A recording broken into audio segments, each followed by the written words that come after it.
नमस्कार, किचन तडकामध्ये आपले खूप खूप मनापासून स्वागत. आज आपण मिश्र डाळी आणि तांदळाचे आप्पे कसे बनवायचे हे पाहणार आहोत. त्यासाठी इथे मी 1 वाटी तांदूळ, ज्या वाटीने तांदूळ घेतले आहेत त्याच वाटीने डाळींचे प्रमाण घ्यायचे आहे. अर्धी वाटी चणा डाळ, अर्धी वाटी मूग डाळ आणि पाव वाटी उडीद डाळ घेतली आहे. हे सर्व स्वच्छ निवडून व 3-4 वेळा धुवून मी घेतले आहे. आता यामध्ये पाणी घालून 5 ते 6 तास भिजण्यासाठी ठेवून घेऊया. 5 तास झाल्यानंतर मिक्सरला हे मिश्रण वाटून घेऊया. मिक्सरला वाटल्यावर अशा प्रकारे कन्सिस्टन्सी बॅटरची ठेवायची आहे आणि हे बॅटर आपण रात्रभर आंबण्यासाठी ठेवायचे आहे. बॅटरला चमच्याने चांगले ढवळून घ्यायचे आहे, म्हणजे हीट तयार होऊन बॅटर आंबण्यास मदत होते आणि आप्पे एकदम हलके फुलके होतात. आता बॅटरमध्ये घालण्यासाठी आपण फोडणी तयार करून घेऊयात. फोडणीसाठी 2 चमचे तेल, कढीपत्ता, मोहरी, 3-4 हिरव्या मिरच्या, आलं, लसूण, जिरे यांची पेस्ट करून घालूयात.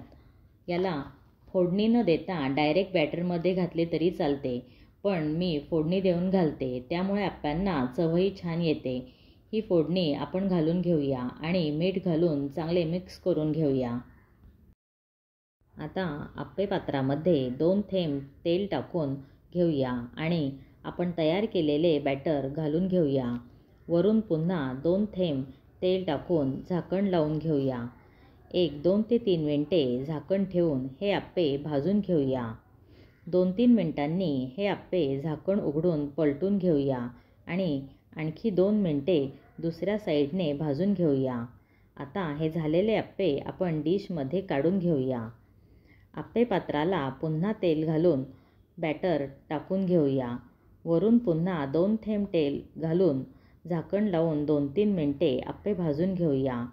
झाकण उघडून दुसऱ्या साईडने आप्पे उलटून झाकण ठेवून दुसरी साईडही हलकीशी भाजून घेऊया. दोन्ही साईडने छान खुसखुशीत आप्पे भाजून तयार झाले आहेत. हे आप्पे गरम गरम डिशमध्ये काढून हिरव्या चटणीसोबत खाण्यास खूप छान लागतात.